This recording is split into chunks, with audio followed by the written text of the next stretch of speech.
Oko mfimfi mantemu a asodwe basumkuo National Peace Council ne fa ho wonu twetwefo pani ye Yura Charles ohene amoa ha na dia desrede to mpanimfo se wiase ntesu nko anante ye fa yefunu pan so nsha benti sika ne moa ne akade a onu behia se Peace Council die to na mo beboa na wanantim ahyehyehye na fe aboa ma asodwe ho nsema gina ne naso abribia no abanhwe na wo ma obi workshop a wo mo eyema nsentwofo ewoti ana bebe to dwase ho behia pa se ahyen ene sika ebeboa eye community no ama wo mo nkitahudie nsem akonanim no eyade ebeboa pa ama ahemfo manso a ekoso no executive secretary Emma National Peace Council Charles Ohene Amoa ene de sansemi tudwa sepa ye funding as a resource be yeduma ya na entire machine system ye pen se ne ko focus do election no mtie kan I go tell the ban say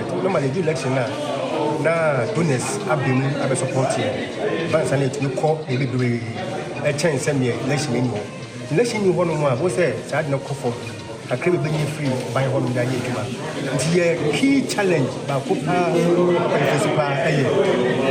funding of our programs. Yes, abai yebi. Then so the best say, mu enye butaka and train your system things here. Enye bebre abebo Peace Council pa. Ametumi akọ baby I say wo bia asogide wo e akọ. Si ka ho. Your cars, you be your car, ma pickups. Sometimes you want it a problem. Oti regional director Paul Okono Opoti ene empeniphobia woman so ka ho de nsem se tudwa.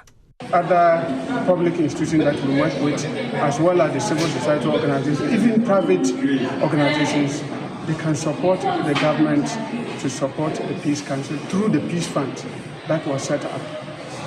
If we are able to have enough resources in that Peace Fund, Peace Council will be able to perform its role effectively as expected of us. Even that notwithstanding, especially in the northern sector. We're calling on the corporate Ghana to support the work that we do. I mean, stakeholders in these peace building activities are always welcome. So we open our doors to any institution, even individuals.